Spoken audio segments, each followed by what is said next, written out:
नमस्कार, मैं हूं आपके साथ ज्योतिका। आइए रुक करते हैं फटाफट खबरों की ओर। प्रधानमंत्री नरेंद्र मोदी ने शनिवार को रोजगार मेले के तहत वीडियो कॉन्फ्रेंसिंग के जरिए विभिन्न सरकारी विभागों एवं संस्थानों में 51,000 से अधिक नवनियुक्त युवाओं की नियुक्ति पत्र बांटे। उन्होंने इस कार्यक्रम में उपस्थित जनसमूह को संबोधित भी किया। रोजगार सृजन को उच्च प्राथमिकता देने की प्रधानमंत्री की प्रतिबद्धता के तहत 15वां रोजगार मेला देश भर में 47 जगहों पर आयोजित किया गया। इससे युवाओं को सशक्त बनाने के लिए सार्थक अवसर उपलब्ध होंगे और वे राष्ट्र के विकास में प्रभावी योगदान देने में सक्षम होंगे। भारतीय अंतरिक्ष संगठन को अंतर्राष्ट्रीय चार्टर अंतरिक्ष और प्रमुख आपदाओं के प्रमुख के रूप में चुना गया है। इसरो 6 महीने तक इस भूमिका में रहेगा, जो अप्रैल 2025 से शुरू हुई है। इसरो के नेशनल रिमोट सेंसिंग सेंटर में बीते 14 से 17 अप्रैल तक चार्टर की 53वीं बैठक हुई। इस बैठक में ही इसरो को अंतर्राष्ट्रीय चार्टर का प्रमुख चुना गया। इस बैठक में दुनिया की शीर्ष अंतरिक्ष एजेंसियों के प्रतिनिधि शामिल हुए। 22 विदेशी प्रतिनिधि इस बैठक में हिस्सा लेने हैदराबाद पहुंचे।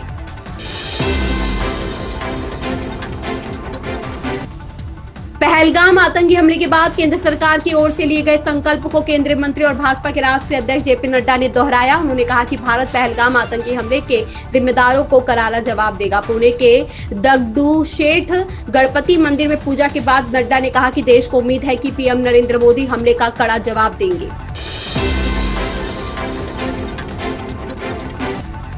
नूह जिले में शनिवार सुबह एक दर्दनाक सड़क हादसे ने पूरे इलाके को झकझोर कर रख दिया। थाना फिरोजपुर झेरका सीमा के अंतर्गत दिल्ली मुंबई एक्सप्रेसवे पर इब्राहिमबास गांव के पास तेज रफ्तार पिकअप वाहन ने सफाई कार्य में जुटे कर्मचारियों को टक्कर मार दी। इस भीषण हादसे में 6 सफाई कर्मचारियों की मौके पर ही मौत हो गई, जबकि 5 अन्य कर्मचारी गंभीर रूप से घायल हैं।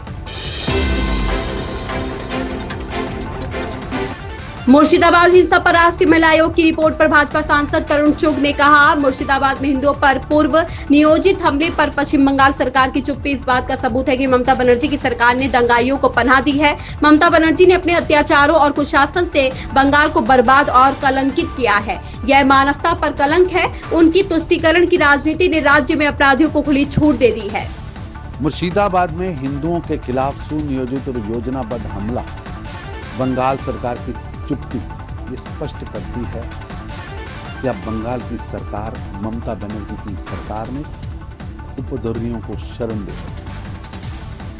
आधुनिक भारत की मॉडर्न जिन्ना ममता बनर्जी ने बंगाल को अपने अत्याचार, दमनकारी, विध्वंसकारी कुशासन से बर्बाद व बदनाम कर दिया। महिलाओं और बच्चों पर अत्याचार की दिल दहलाने वाली कहानियां सामने आ रही हैं। मानवता पर कलंक है। तुष्टीकरण की राजनीति ने अपराधियों को खुली छूट दी।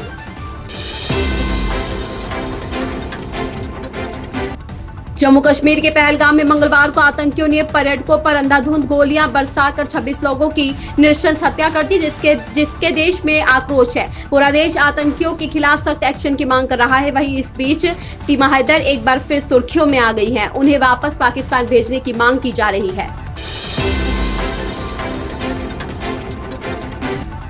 पश्चिम उत्तर प्रदेश में गर्मी ने अपना रूप दिखा दिया है। आगामी 3 दिन तक गर्मी पूरी चरम पर रहेगी और दिन में चलने वाली हीट वेव भी परेशान करेगी। मौसम वैज्ञानिकों की माने तो 3 दिन कोई राहत के आसार नहीं है। शनिवार का दिन भी सुबह से ही गर्म दिखाई दिया। हवा की रफ्तार कम होने के साथ सूरज की तपिश के साथ मौसम बदलता गया और गर्मी बढ़ती चली गई। दोपहर तक गर्मी का रूप और भी ज्यादा बढ़ गया। दोपहर के समय सड़कों पर भी गर्मी का असर दिखाई दिया। धीरे धीरे बढ़ता तापमान 42 डिग्री के पास पहुंच गया है।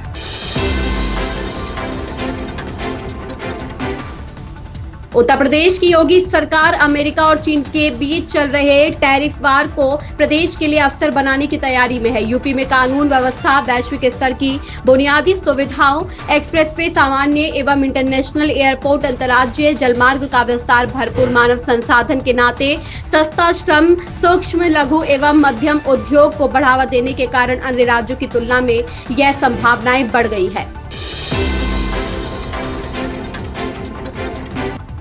भोपाल में रोजगार मेले को संबोधित करते हुए केंद्रीय कृषि मंत्री शिवराज सिंह ने कहा, नरेंद्र मोदी के नेतृत्व में एक नया भारत उभर रहा है और 2047 तक पूर्ण विकसित भारत का निर्माण होगा। इसके बारे में बात करते हुए पीएम मोदी ने जिन 4 स्तंभों का उल्लेख किया है, महिला, गरीब, किसान और युवाओं को रोजगार चाहिए, इसलिए पीएम ने रोजगार अभियान चलाया है और 10 लाख से अधिक सरकारी पदों पर रोजगार के अवसर पैदा किए हैं, जिनमें से 51,000 को नियुक्ति पत्र दिए जा रहे हैं। प्रधानमंत्री श्रीमान नरेंद्र मोदी जी के नेतृत्व में एक नए भारत का उदय हो रहा है। एक वैभवशाली भारत, एक गौरवशाली भारत, एक संपन्न भारत, एक समृद्ध भारत और एक शक्तिशाली भारत और लक्ष्य 2047 तक संपूर्ण विकसित भारत का निर्माण।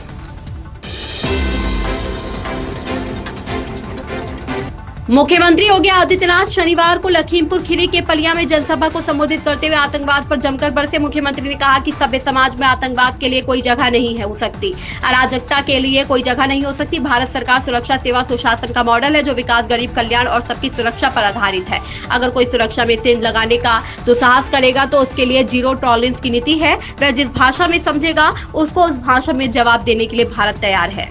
इन खबरों में बस इतना ही। बने रहिए हमारे साथ।